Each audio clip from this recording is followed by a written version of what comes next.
Bem pessoal, para nos fazer lembrar a nossa infância, hoje trago aqui mais uma consola de jogos retro e hoje vou-vos falar então aqui da Anbernic RG350, que é possivelmente aqui uma das consolas que me tem indicado como sendo a mais interessante dentro da gama de preços, dentro da qualidade e também dentro dos sistemas de emulação que suporta.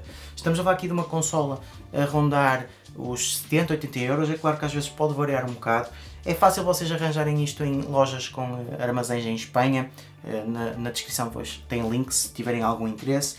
E isto é uma consola então aqui com um processador que ainda não é um processador de topo neste tipo de consolas, mas é um processador que suporta jogos até APS. Estamos a falar aqui de jogos todos antigos, ou seja, Game Boy, NES, Super NES, Game Boy Advance, Game Boy Color, jogos de arcade. Nesses jogos vocês não vão ter nenhum problema e também suporta aqui jogos de PlayStation. Portanto, nesse aspecto é uma consola bastante completa, só ainda não suporta aqui os jogos de Nintendo 64 e Dreamcast, aqui dentro das consolas que eu já testei, como a Super Retro, em que suporta um pouco mais, mas também tem uma configuração diferente. Depois, em relação ao resto das características da consola, podem esperar uma consola com um ecrã de 3.5 polegadas com uma resolução de 640 por 320, temos coluna integrada. Depois, em termos da própria disposição da consola, temos os botões colocados ao lado do ecrã, muito ao estilo de Nintendo Switch. Temos um botão direcional na parte inferior e temos um botão analógico na parte superior. Também temos um botão analógico para a mão direita, além de termos os botões X, Y, A e V. E depois em cima temos os triggers L1, L2, R2 e R1. Temos duas interfaces de Type-C, um dos quais é utilizado então para carregarem a consola e o outro é utilizado para transferirem dados.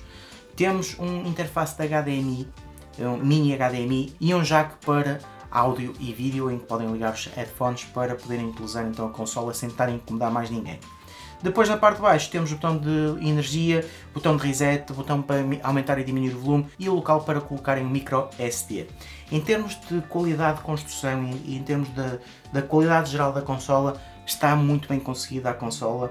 É aqui, dentro das que eu já fui testando, uma das melhores consolas no que toca à qualidade de construção, porque algumas consolas costumam ter sempre uma qualidade um bocado mais desleixada, assim por dizer.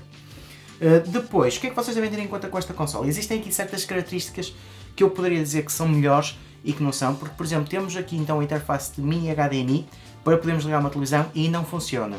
Pelo menos até o momento ainda não saiu aqui nenhuma atualização de sistema que permita utilizar este mini HDMI. Também temos a interface Type-C em que podemos ligar um hub para tentar ligar comandos para podermos utilizar isto de forma externa, estarmos a jogar com dois players. E o que eu vos posso dizer em relação a isso é que eu também não consegui utilizar aqui nenhum gamepad dos que eu tenho, mas isso pode ser uma questão de compatibilidade. Pelo que eu vi na internet existem alguns gamepads que são compatíveis. Depois, outra questão que se prende aqui que não é tão ótima é em relação a quererem atualizar o sistema operativo. Isto vem com um sistema operativo open source baseado em Linux e é possível fazer o update ou mudarem o sistema operativo, mas para isso vocês vão ter que abrir a consola, porque o micro SD que traz o sistema operativo está dentro da consola, portanto vão ter que tirar os 4 parafusos que estão atrás da consola para poderem aceder ao micro SD.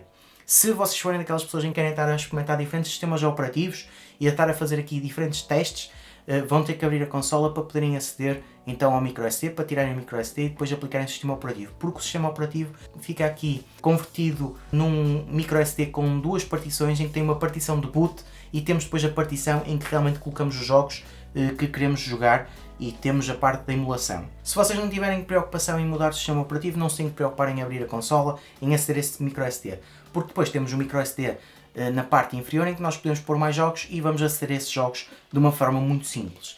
Também em relação aos jogos, vocês devem arranjar as ROMs, devem colocar, quer seja na parte interna da consola, na memória interna, no micro SD que vem já instalado, ou então através do micro SD que vocês colocam. As ROMs depois podem organizar então por pastas, para ser mais fácil acederem às ROMs através de cada emulador. Vocês estão no sistema operativo, vão escolher o emulador, vão escolher a pasta onde estão os jogos e depois vão jogar os jogos que pretenderem. De uma forma geral, são estas as características principais que vocês devem ter em conta. Em relação à utilização da consola, podem contar com uma bateria para cerca de 4 horas de utilização, pelo menos pelos testes que eu fui fazendo, dá para estarmos a jogar durante uma manhã, depois temos que pôr a carregar e depois durante a tarde podemos voltar a jogar. Mas também eu acho que neste tipo de consolas ninguém vai ficar a jogar mais de 4 horas. Isto será mais uma consola para irmos jogando um bocado durante o dia, para relembrarmos jogos antigos. O que eu gostei bastante desta consola foi a jogabilidade com diferentes sistemas operativos. Não tem assim nenhum problema de maior. Efetivamente em alguns jogos podemos ter que fazer aqui alguns tweaks nas configurações para não notarmos aqui que os frames estão a falhar, mas isso são só mais nos jogos que puxem mais, por exemplo PlayStation. Mesmo assim eu experimentei com jogos da PlayStation, alguns jogos de PlayStation, e funcionou bem. Foi aqui uma boa jogabilidade. Temos então os triggers em cima para podermos utilizar algumas funcionalidades, podemos definir então depois o que é que queremos configurar em cada botão para ser mais compatível com alguns jogos. Em relação à qualidade dos botões, em relação à qualidade de toque dos analógicos, eu achei que está muito bem conseguido. Não notei nenhum problema e até consegui utilizar mais o analógico em maior parte dos jogos do que o próprio botão direcional mais tradicional. Depois temos sempre aqueles extras, como temos o sistema operativo open source baseado em Linux, podemos colocar ficheiros MP3 na própria consola, podemos colocar ficheiros de vídeo na consola, mas também com este tipo de resolução eu acho que não é assim tão interessante para vídeo, mas podemos colocar umas músicas e podemos levar a consola para estarmos a jogar, para ouvir música, é sempre interessante. É claro que nós podemos ver aqui que conseguimos fazer quase tudo o mesmo num smartphone. No entanto, no smartphone nós temos que arranjar os diferentes emuladores para podermos jogar desta forma e depois estamos a jogar no ecrã, ou temos que arranjar um gamepad compatível para podermos jogar. Neste caso, nós já temos aqui uma consola que está preparada, que já tem então os emuladores todos preparados, e a única coisa que nós temos que colocar é as ROMs e começamos logo a jogar, e temos um aparelho dedicado para esse tipo de jogos. É sempre interessante aqui relembrarmos os jogos antigos. Eu, no meu caso, é sempre o Pokémon que me puxa. Vou jogar os jogos de Pokémon que tinha de Game Boy Advance e geralmente fico mais por essa parte e não tenho nenhum problema. Mas eu fui experimentando alguns jogos de arcade também. Experimentei aqui o Contra, experimentei assim alguns jogos de Street Fight e não notei mesmo nenhum problema. A consola teve aqui um comportamento muito bom, tendo em conta a globalidade desta consola. Portanto, pessoal, das consolas que eu já fui testando, esta é aqui uma das minhas favoritas. É claro que a Super Retro que eu testei no passado, se calhar era a mais interessante, mas a disposição dos botões não era tão interessante comparativamente com esta. Ou seja, eu prefiro muito mais a disposição dos botões ao lado do ecrã do que na parte inferior do ecrã, mais ao estilo de Game Boy. Mas pronto, pessoal, está aqui feita a minha análise. Não encontrei assim nenhum defeito muito grande. Encontrei realmente aqui algumas características que não estão implementadas, como está a dizer aquilo da compatibilidade com os gamepads, o HDMI para ligarmos à televisão. Se vocês estão a pensar comprar esta consola por causa dessas características extra, então não vale a pena.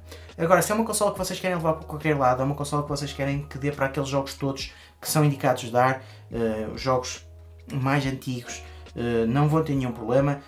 Depois ainda podem fazer aqui brincadeiras com o sistema operativo, efetivamente podem mudar, podem experimentar outras coisas, se forem mais aventureiros, mas como ela vem, vocês arranjam as ROMs, instalam e está pronto para jogar sem nenhum problema. Já sabem, como sempre, eu tenho vindo a analisar cada vez mais consolas, tenho vindo a trazer aqui ao canal mais consolas para vos tentar mostrar este mundo, porque eu acho que é interessante.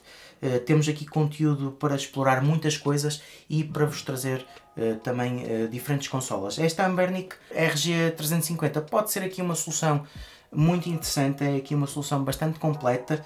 Eu sei que já existe uma versão, por exemplo, desta Anbernic em metal, ou seja, com a caixa em metal. Esta é toda em plástico, mas é um plástico com boa qualidade e em termos de preço não me parece ser excessivo para o que nos consegue oferecer e para as horas de entretenimento que depois vamos ter com esta consola, independentemente da consola ser até para uma criança ou até ser para um adulto. Nesse sentido, eu acho que esta consola dá para qualquer pessoa que gosta aqui de se relembrar de jogos antigos ou então de colocar o filho até a jogar jogos mais antigos de uma forma mais económica, com uma consola mais recente, em que os jogos são sempre mais caros.